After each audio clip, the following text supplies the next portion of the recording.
Hey, about a year ago now, I made a rather popular tutorial on making smooth bows. There's a lot of great stuff in there, but it really came short in examples. So today, let's fix that. Just sit tight and watch me build a bow using the layering method. And Stearns too, right? Well, actually, no. Oh, brother, this guy stinks! Well, to the 5 of you still here, why don't we get started? Normally this is where I'd have the concept section, but I've already explained everything in depth twice now, and I'd just be beating a dead horse. If you're finding yourself a little confused on the terms I'm using, shear, slope stagger, concavity, you'll probably want to take a look back at those videos. Otherwise, let's jump right in. Alrighty, so today I'm going to be making a Gearing class destroyer hull, or at the very least using it as a reference. And over here you can really see what that's going to look like as a end product. It doesn't look very complex at all, but when you do take a look at the intricacies of the bow, it does have a very unique shape. If we don't use advanced hull building techniques, it's very easy to make this look kind of blocky and flat, and just in general underrepresented. Yeah, that does look good. Alright, so with a basic outline done, let's then get started on the waterline outline. I can make that a bit pointier. Let's try 8.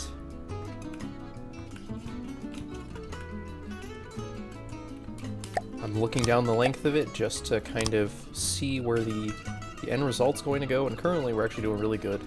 I'll bring it down to 6. Right about here actually. We'll do that. I think doing 3 sets of 6-meter slope stagger will work nicely. And we're almost at the end, so I'm actually going to increase that to 8. And then for the final merge, bring it up to 12. Then all the way back to the sides of our hull. Might as well build that up while we're here.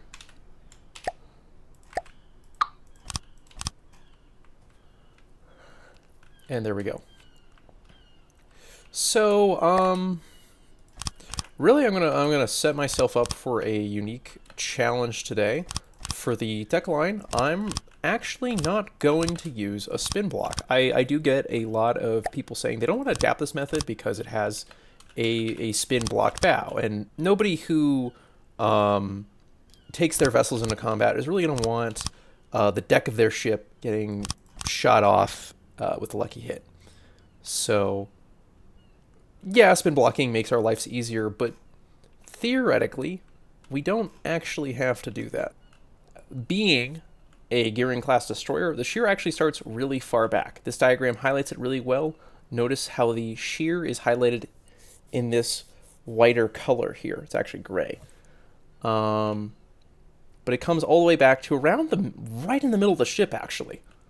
So, right over here or so, we're going to go grab a beam, hit Control-Shift-X, and then we're going to build it out quite a bit. You're going to notice my UI is quite different. I do have the Mimic UI mod installed. It is a very useful tool, has a lot of features, including the triangle generation add-on, but we're really not going to be using that today. But yeah, I'm just going to add a lot of length to this. That will suffice. This is a reference tool for us right now. This is not genuinely going to be our deck or anything like that. What I'm doing is I've placed this decoration right where I want my shear starting. I've lengthened it, and now I'm going to measure the angle that I want my shear to be at. And it looks like 2.8 will be the number that we want today. So I can just go ahead and delete that. At least, well, remember where you started. I know I started right around here. Gonna come to the outsides now, and I'm selecting the beam slope because when it comes to the deck line, I'm always using angled sides. Control Shift X, add a little bit of scaling just so that it's getting to around where we're going to start the deck line. And then I'm going to pitch it up to 2.8 degrees. And then another thing I'm going to do is, because if we take a look at the sides of the ship, the overhang angle is never actually severe. It stays fairly shallow. So I'm going to go actually modify this to be, instead of the 45 degrees it is currently, to be much more slight. Let's make it a 1/3 for all intents and purposes today. I'll move it down into position right in the middle there. That's where we want to be. Okay. Hit apply with mirror, and then copy all. Actually, we don't have to hit copy all, because the next thing I'm going to do is I'm going to grab one of these guys, a triangle corner 4 meter, Control Shift X, and then because this is going to be our deck line, I actually want it to start out longer than the slope stagger that we have for the waterline. So instead of 3, I'm going to actually put us at 4 meters today. And now we get to use these little sliders here to move it over into position. Of course, we got to remember to add in the angle, bring it up to 2.8 degrees. All of these things are going to be at 2.8 degrees today. I never have the angle change. At least adds a simplicity thing. And I realize, oh, I forgot to add the 3 meter height in. So now it's 3 meters long.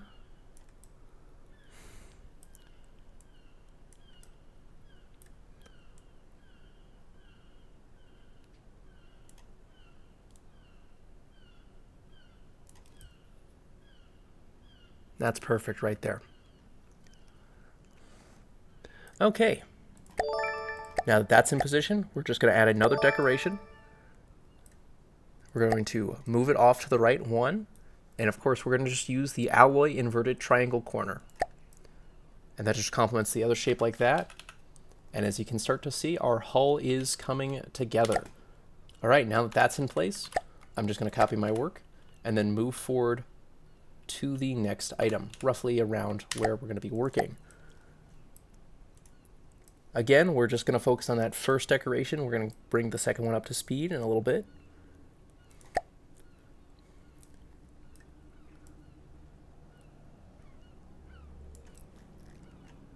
And we can tell just by how far it is, we do actually want it to start curving inwards. So let's try a 12 meter slope for variety. I still think it's a bit too long. Let's try 2.5.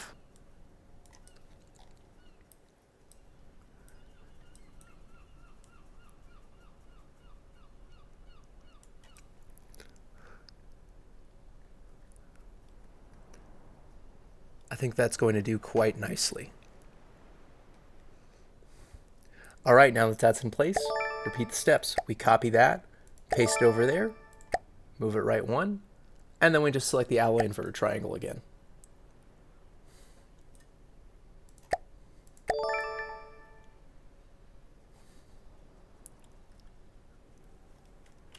So I'm now going to be checking my work over here, making sure that I'm not going to have any problems with when I go and decorate the bottom side, because if it gets too long, then it could be an issue decorating things over and cleaning up my lines.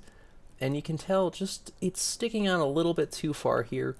And honestly, I think it's worth changing. Just avoid the nightmare, and I think it might look better. So we're going to bring this guy, let's settle for the middle, 2.25. Move back into position. Occasionally the height will get messed up a little bit, so I do have to trim that out. There we go, right there. Bada bing, bada boom, just like that.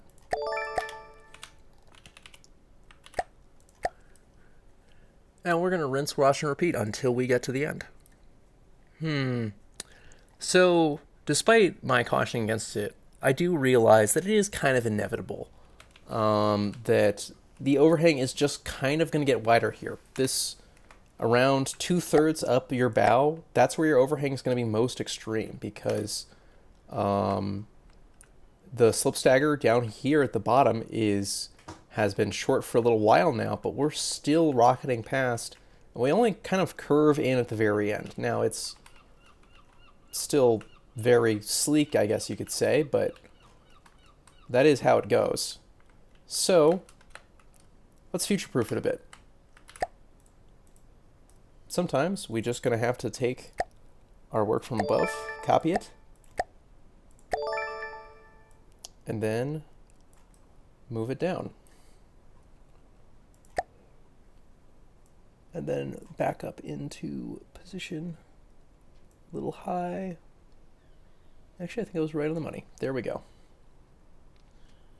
And it sticks down a little bit here, but I don't actually care because that's going to be well within our hull still. The thing about the layering method is it depends completely on clippage. So if you're looking for something that has interior to it, yeah, you might need to do something else. But most of us do not do that, so it's perfectly fine. Copy all again, move forward.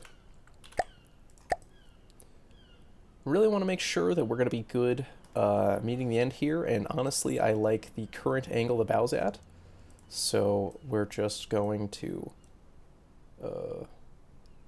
just adjust our current work to be exactly the same. Lengthwise anyways, I mean. Can really start to see the hull taking shape here. Even though we have not decoed half of it yet, we are knocking out the hardest part quite early on. And as you can see, it's really easy. I'm barely breaking a sweat on this. Mentally, anyways. I know. I do sound like I'm having a brain fart every 5 seconds, but bear with me. A little low there.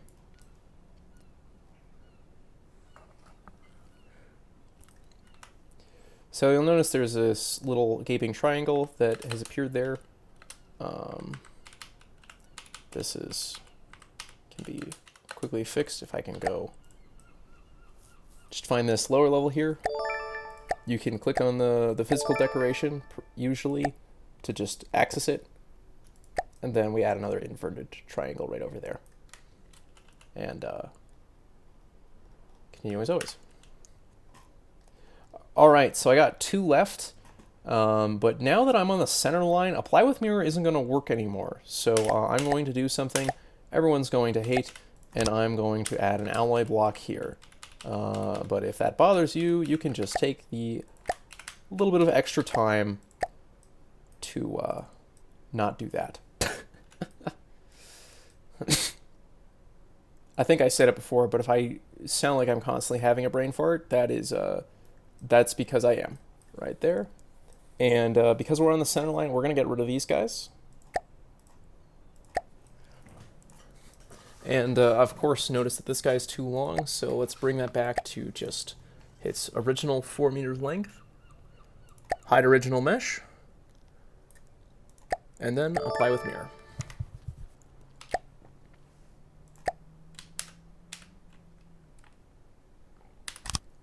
Alright, I'm opting to use one of these 4 meter wedges for the final part.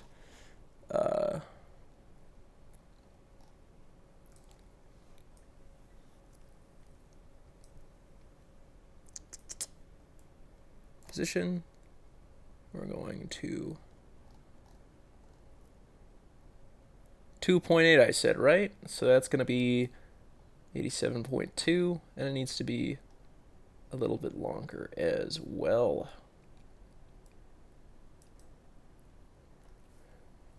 Slide down in a position like that. I'm coping with the fact that it's not perfect, but see if I care. So the next obvious option for me is we're going to move that guy back in there, and then we have the inverted wedges. Alloy wedge. Okay, they're not inverted wedges, they're just wedges. No, I'm mistaken. I don't know what are they called? Wedge back.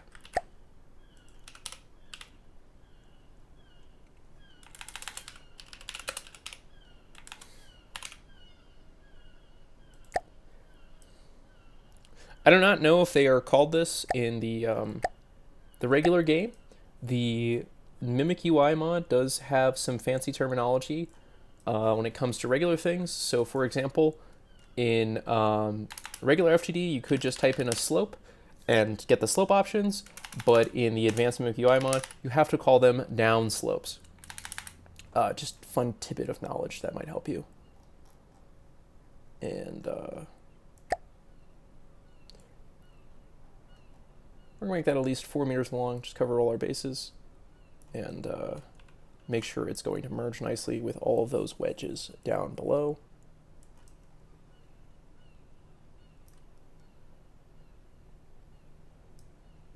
It does not, so we do need it to be a little bit longer. And that's perfectly okay. So now we've done the hard part with the decorating the deck. All we have to do is now add a smooth waterline layer. So Control-Shift-X once you have a slope selected. The stagger in this area is 12 meters, so we just lengthen a 4-meter slope by 3 to reach that. And then we move it forward into position. That's appropriate amount of width. And as you'll notice, we do have a bit of a lip up here. This is an artifact of the fact that the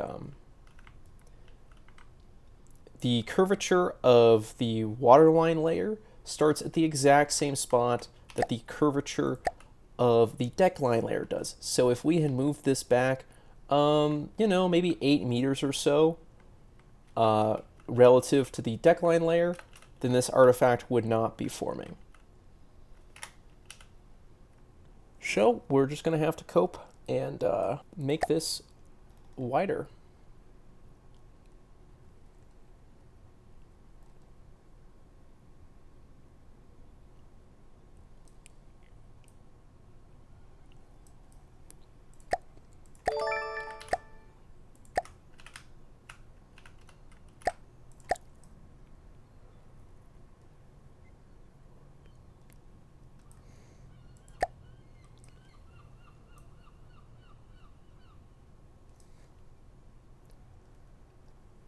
As we can see, our problem has already disappeared. So we're just going to take another slope.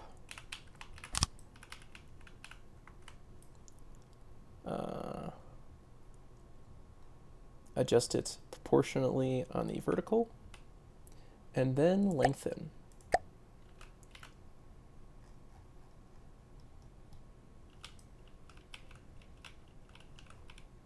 All right, continuing further forward.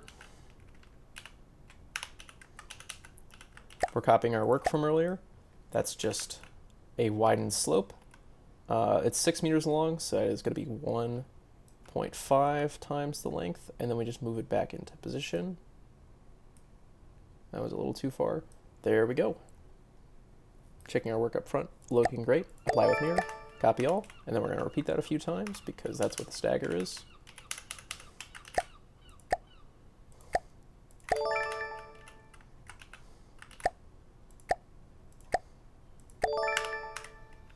HUD's off, sorry about that. And then this guy is 8 meters right here.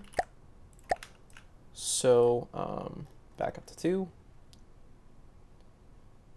2.5. And there we go. We have a very smooth hull with the exception of the fact I forgot to apply with mirror over here. But you can see it quite well from afar. And that looks pretty good.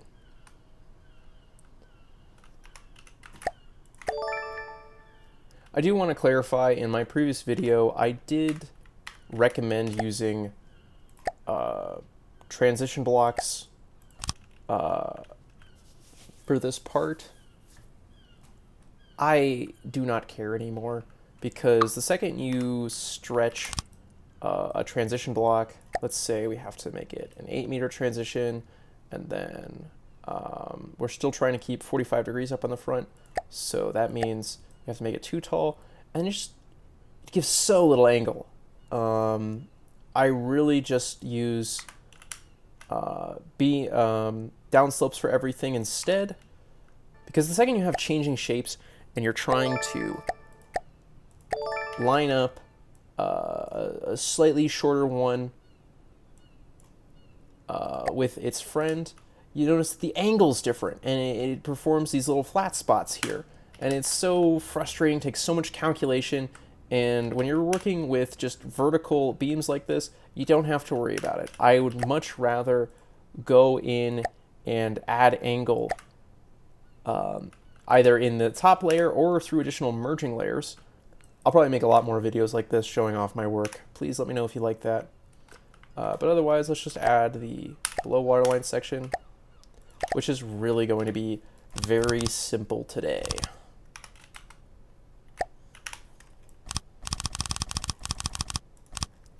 I'm really not going to overthink it. I'm very much just want to keep this to be a extension of what it was above.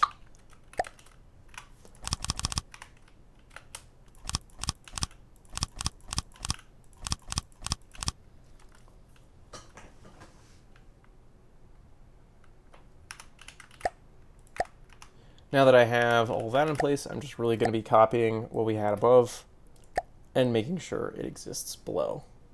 This time we need to make sure that it's going to be working with the 4 meters of scaling that are required.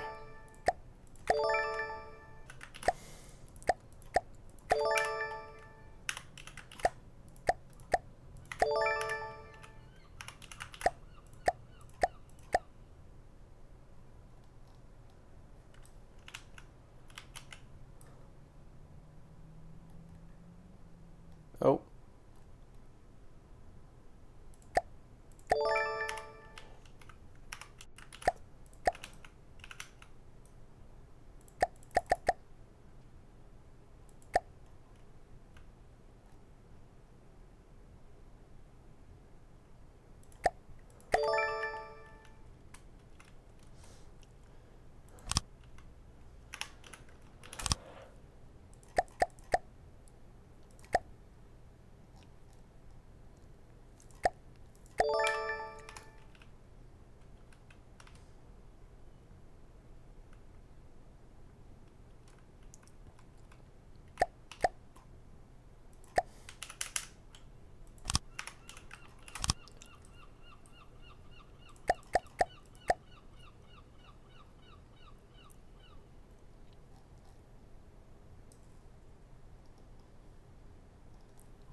I'm just adding the rounded lips to the bottom, kind of like what we're doing on the deck line, but a lot less fancy. Move one in, alloy inverted triangle corner, there we go. And now we're just going to repeat that process. And granted, if you were making a real hull, you would have it filled in with the blocks behind it. I feel that that's very self-explanatory, and I don't have to show the work here, because that's always going to be very specific to each build you do. Granted, it'll be similar, but not as time-consuming.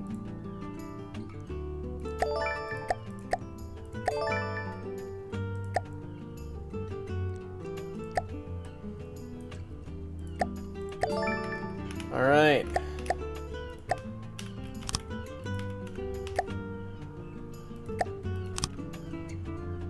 Just like that, guys, we've really done the hard part of the hull shaping. I mean, there's gaping holes everywhere, and I haven't built the stern, but at least when it comes to bows, that's all there really is to it. And now that I'm done showing you my work, I guess this is time for my little soapbox at the end of each of these videos. I see a lot of people sell themselves short when it comes to hull building because they think that getting that really smooth and dynamic shape is really hard. It's not even time consuming. But what really has to happen is we need to break our mold of thinking in terms of the blocks the game has given us. So of course transitions help a lot in certain areas. When it comes to making the entire hull, I see a lot of people be taken down the wrong path trying to incorporate them as much as possible, thinking that that's where we need to be at. Yeah, I know in certain ways, the method I'm teaching you guys is a lot messier, but I like to think that the results show for themselves. And even today, I've shown that we don't even need the spin block that a lot of people thought was required for it. Funnily enough, I did not actually know it was possible to do it without that until I tried this hull. So, yay, go me! As for going forward, I'm not exactly certain at the moment what format I want to commit to for my tutorials. Lately, I've been doing a lot of these, you guys watch me build for 30 minutes straight, and, you know, I'm just hoping that you're going to be able to get something from that. And I know this is something that my early tutorials were lacking, but at the same time, I also feel like those early tutorials had a lot more substance and meaning to them. Maybe I'll strike up some kind of middle ground. Maybe I'll just do both. Anyways, I would really appreciate your thoughts here. My channel's kind of been stagnant on FTD content for a little while, so I greatly appreciate any feedback you guys have.